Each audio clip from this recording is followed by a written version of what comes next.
Be'ezrat Hashem, nous allons ensemble voir à travers les textes qui sont écrits comment nous devons nous positionner dans la Torah lorsque on assiste à des faits graves où quelqu'un, par rapport à son rang, par rapport à ses conditions, par rapport à toutes sortes de possibilités qu'il a eues, a abusé de victimes et a fait des victimes. Est-ce que les victimes doivent parler? Est-ce qu'il faut juger cette personne? Et bien sûr que oui. D'abord, contrairement à des erreurs qui ont été des fois diffusées, que la Torah ne punit pas celui qui aurait mal agi, c'est faux et archi-faux. Exemple tout simple mentionné dans la Torah est celui qui viole une jeune fille.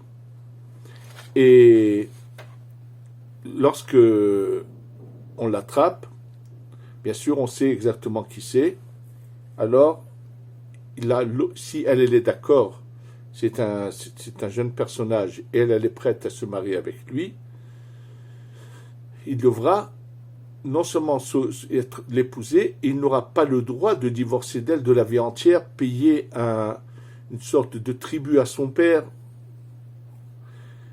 Maintenant, bien sûr que ce n'est pas une solution à tous les problèmes, puisque dans le cas où cette femme ne veut pas du tout de ce monsieur, dans ce cas où cette femme était une femme mariée, dans le cas où cette femme était sa sœur, dans le cas où c'était un enfant, il y a toutes sortes d'opportunités où on ne pourrait pas appliquer ce genre de choses. Qu'est-ce qui va se passer? Est-ce qu'il n'y a pas de punition? Bien sûr qu'il y en a et on va l'expliquer tout de suite. Alors bien sûr, pourquoi on ne les voit pas écrites dans la Torah? Je vais vous montrer oui où c'est que on en parle, mais il faut savoir une chose, que pas toutes dans la Torah, il y a énormément de sujets qui sont abordés où celui qui a mal agi sera puni. Mais pas tous les sujets sont abordés. Et des fois, il est arrivé, il y a des discussions dans la Gemara où on avait envie d'apprendre à plus forte raison. C'est-à-dire, dans quelque chose qui n'est pas trop grave, la Torah a défini une certaine punition.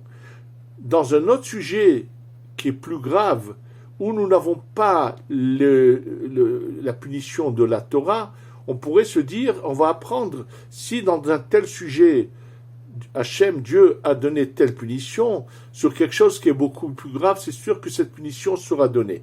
Et la Gemara de nous dire, non, on ne peut pas faire ça. Pour En Onchim Minadin. Et pour quelle raison? C'est que les punitions ne sont pas que des punitions, c'est des réparations. Alors pour quelque chose de pas trop grave, ce genre de punition servira de réparation, mais pour quelque chose qui est bien plus grave, ça ne marchera pas. Alors comment la justice est-elle faite? Comment la justice est faite? Je vais vous le dire tout de suite. Ça se trouve dans le livre de Kohelet de Shlomo HaMelech. Et combien le Midrash ramène ce que je vais vous lire, et d'abord je vais vous lire les paroles de Rashi, mais également vous dire ce que le Midrash dit là-dessus. Qu'est-ce qu'il est dit? Dans Kohelet du roi Salomon de Shlomo HaMelech, Perek Gimel, 3e chapitre. Pasuk Tedvav, verset numéro 15. Ma shehaya kvarhu, vasher liot kvaraya, vehaelohim yevakesh et nirdaf. Ce qui était, ça a déjà été. Et ce qu'il y aura, était déjà. Ça veut dire, on va l'expliquer, Rashi va tout nous expliquer. Et Dieu recherchera, c'est-à-dire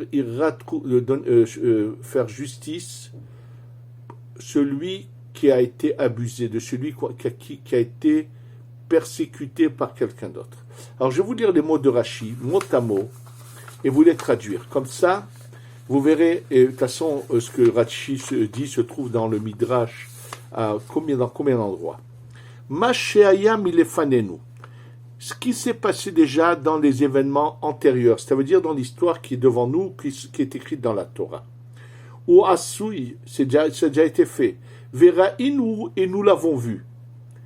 O Shamarnu Mahrim, où nous l'avons entendu des autres, Sheraou, qui l'ont vu. Veyeshnanu La'id Alav, c'est un témoignage pour nous. Sherainu, que nous avons vu. Shakadosh Baruch Hu, que Dieu, Mevakesh et Anir Dafim, Dieu est le défenseur de toutes les victimes.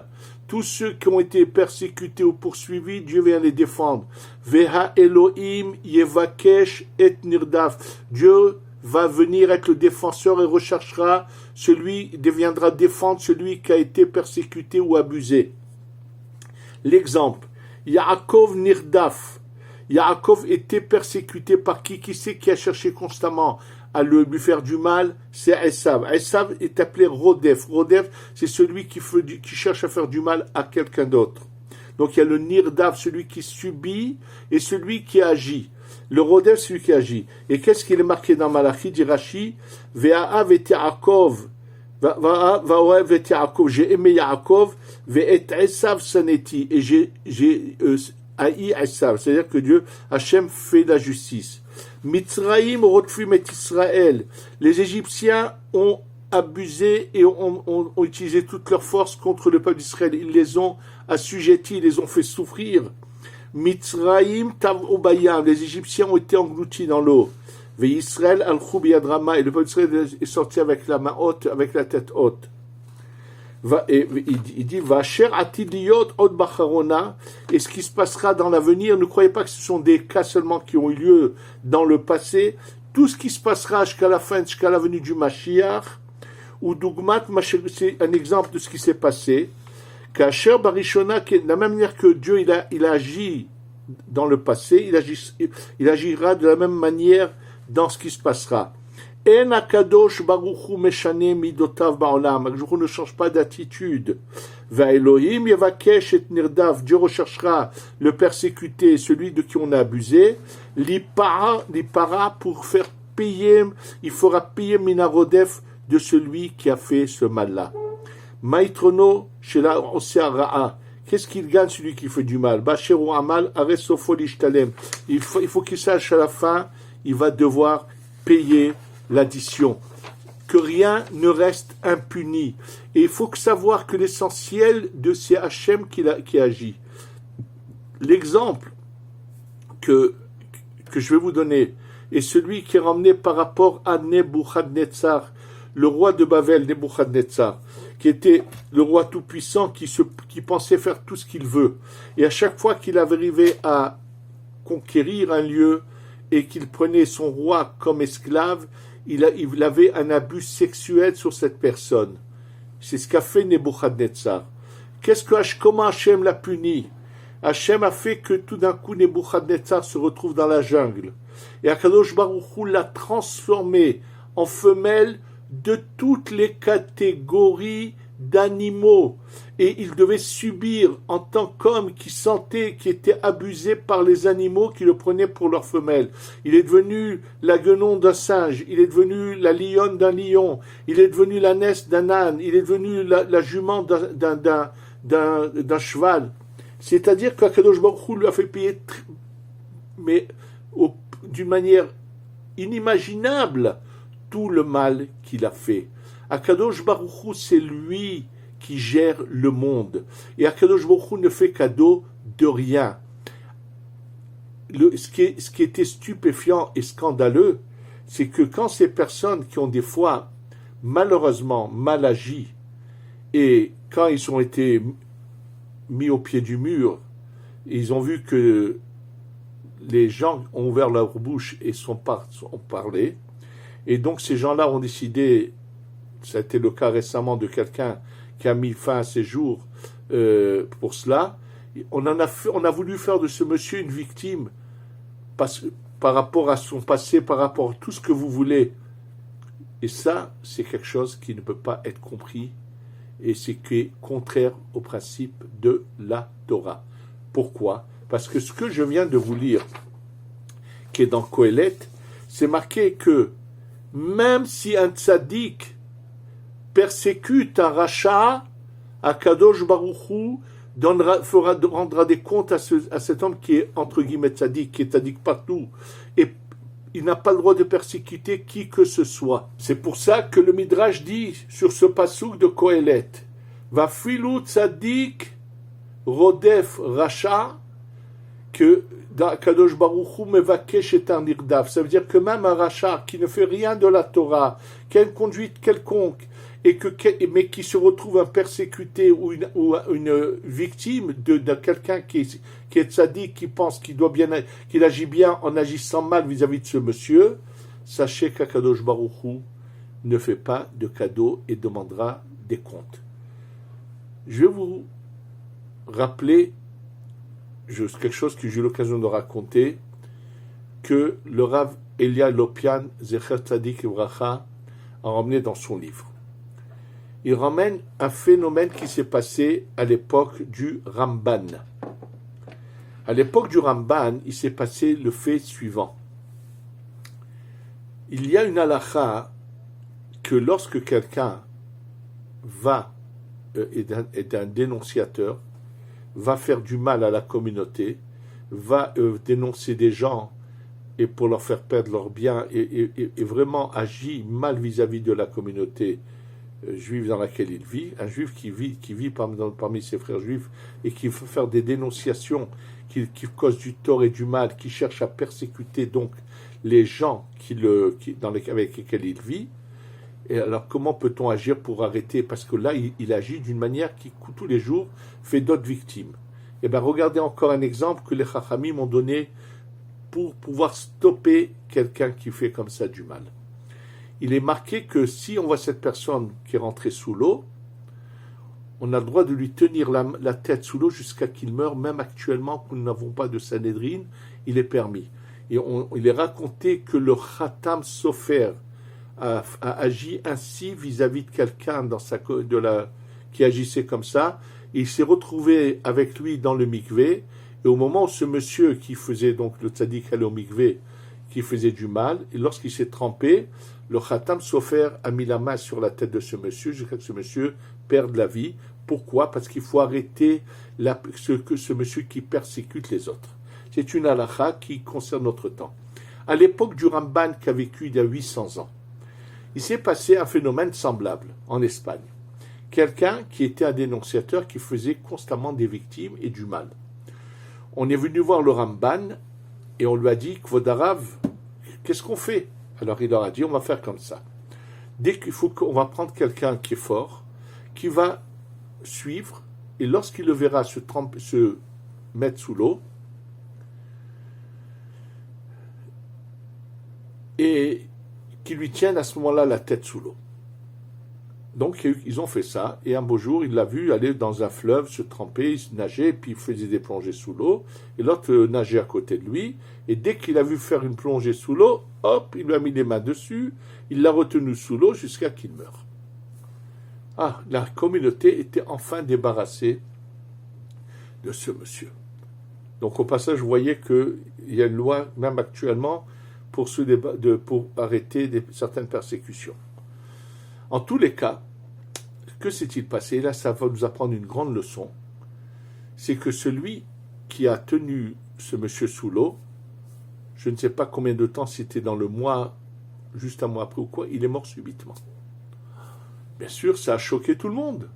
S'il a agi selon la halakha, pourquoi a-t-il eu cette fin? On vient voir le Ramban. On lui en parle. Et le Ramban dit, écoutez bien.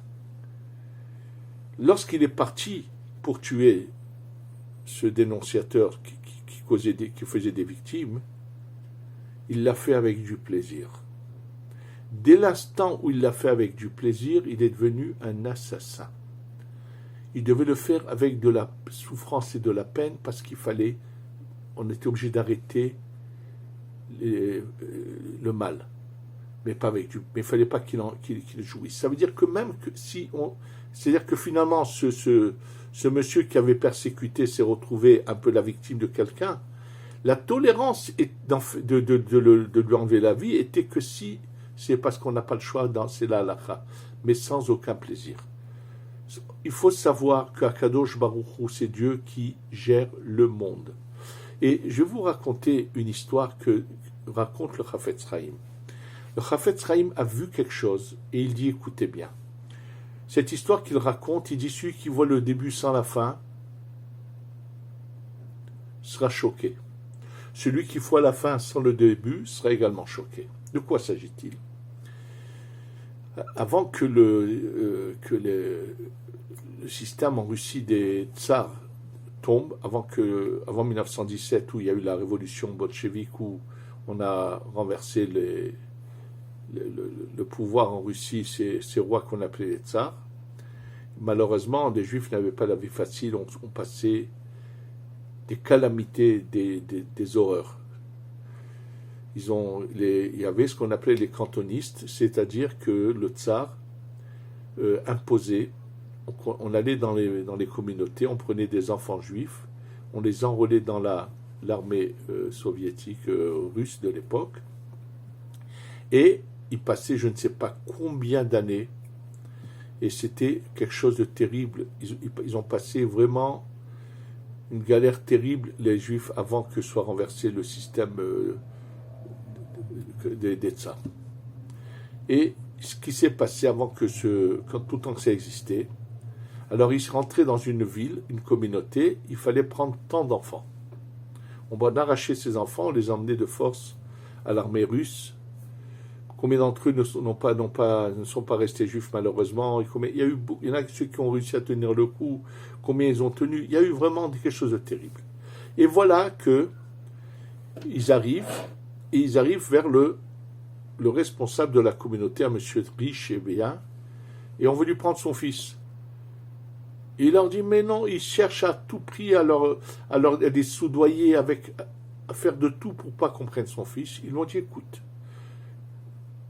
ils étaient prêts à ne pas prendre son fils, mais ils lui ont dit, il faut que lui leur donne un nom d'un enfant qu'ils pourront prendre à la place du sien. Il y avait une veuve qui avait un enfant. Et ce monsieur, pour que son fils reste chez lui, les a envoyés chez cette malheureuse veuve, et c'est ce qui s'est passé, on a pris le fils de la veuve. Celui qui a vu ça ne pouvait pas croire comment un monsieur, c'était je crois le président de la communauté, a pu faire une telle horreur sans être pour autant puni. Ça a choqué tout le monde. Maintenant, ce monsieur, comme il avait mauvaise conscience, alors pour essayer de calmer sa conscience, il était très riche, il ne s'est pas arrêté de distribuer de la charité, de la tzedaka. Il n'arrêtait pas de faire du bien, mais pendant des années, des années, des années. Et un beau jour, il s'est retrouvé, je pense que c'était après la révolution bolchevique, c'était pas en tous les cas, un beau jour, il a été attrapé par un de ces personnages russes, non juifs, qui l'a, d'une manière abominable, lui a retiré la vie en le faisant souffrir, qu'il l'a tué d'une manière horrible. Ça s'est passé je ne sais pas combien d'années après le premier fait. Et là-dessus, dit le Chafetz Chaim, celui qui a vu le début des faits, et qui voit que ce monsieur est resté impuni, dira, mais comment, outrage, pourquoi Dieu n'a pas puni? Celui qui ne connaît pas le début, qui voit la fin, qui voit ce monsieur qui a donné tellement de charité à une fin aussi tragique, dira, mais comment? Sachez que celui qui a vu le début et la fin voit que rien ne reste impuni. Donc, il faut savoir, comme je vous l'ai lu dans ce texte, Ve'aelohim yevakesh et nirdaf. Il est hors de question, quel que soit le rang de la personne, même si elle a pu faire du bien pendant des années, dès l'instant où elle a abusé de son rang, et elle a abusé de gens qui étaient dans des moments de difficulté, et qu'elle a mal agi, qu'elle n'a pas agi selon les principes de la Torah, rien ne reste impuni. Et vouloir défendre en disant qu'il ne fallait pas parler ou des choses de ce genre, je n'arrive pas à comprendre ceux qui ont pu parler comme ça. De toutes les façons, comme l'a dit le Rav Shmuel Eliaou qui s'est occupé de ce cas dont je parle, il a dit au contraire, s'il y a 10 ans, on avait agi, ceux qui avaient eu écho avaient fait ce qu'il fallait, on aurait pu éviter grand nombre de victimes, de malheureux qui ont été victimes de cette personne. Et nous devons savoir que Akadosh Baruch Hu ne fait pas de cadeau. Celui qui pense qu'un jour fera faire un cadeau, c'est faux. Il est patient, il laisse le temps aux gens de faire teshuva. Et dans des cas comme cela, attention, c'est très difficile de faire teshuva. Je vais vous dire ce qui a été écrit dans le livre du Kaf HaChaim, qui ramène, en fait, il ne fait que ramener des livres antérieurs à lui. Que se passe-t-il si quelqu'un a réussi à embobiner une femme mariée et il l'a faite trébucher? Ça s'est su, finalement, le mari le sait. Donc cette femme, bien sûr, devient interdite à son mari puisque délibérément, elle l'a trompé avec quelqu'un d'autre. Maintenant, celui qui a fait cette horreur, qui a fait cette calamité, cette immoralité de toucher à une femme mariée, il a du remords, il a du regret, tout ce que vous voulez. Il veut faire tchouva. Sachez que, comme l'écrit le Kaf HaChaim, Akadosh Baruch Hu, Dieu n'accepte pas son repentir sa tchouva s'il ne va pas d'abord demander également des excuses au mari d'avoir rendu cette femme interdite à son mari. Tout le temps qu'il n'ira pas demander des excuses au mari, Akadosh Baruch Hu ne lui pardonnera pas sa faute. C'est-à-dire qu'il faut savoir que toucher à quelqu'un d'autre, Akadosh Baruch Hu ne le tolère pas. Et c'est ça ce qui... Rachid n'a fait ramener que quelques exemples. Il y en a d'innombrables où à chaque fois que quelqu'un a mal agi, tout de suite Akadosh Baruch Hu est intervenu. Le cas de Achav avec Naboth à Azrieli, où il fait tuer quelqu'un pour lui prendre sa terre. Akadosh Baruch Hu lui envoie tout de suite le prophète qui lui dit Aratzahta gam yarashta, tu as assassiné et tu as hérité. Akadosh Baruch Hu va faire une justice terrible, aussi bien Isabelle, la femme de Achav, finalement sa chair va être mangée par les chiens. Ça veut dire les deux vont subir des châtiments terribles, parce que c'est pas seulement vis-à-vis d'Hachem, c'est pas par rapport à autrui. Akadosh Baruch Hu ne fait pas de cadeau. C'est totalement faux de vouloir trouver des circonstances atténuantes ou de vouloir cacher la vérité ou de vouloir prendre en pitié celui qui a abusé des autres, même si malheureusement il n'a pas eu le courage d'affronter ses victimes, il a préféré mettre fin à sa vie. Il faut savoir que Akadosh Baruch Hu ne leur fait pas pour autant de cadeaux, et c'est malheureux, mais je ne sais pas ce qui se passe avec lui là-haut, mais c'est juste qu'il fallait remettre les pendules à l'heure et que chacun sache que tout ce qu'on fait, celui qui fait du mal, rien ne reste impuni. Et Akadosh Baruch Hu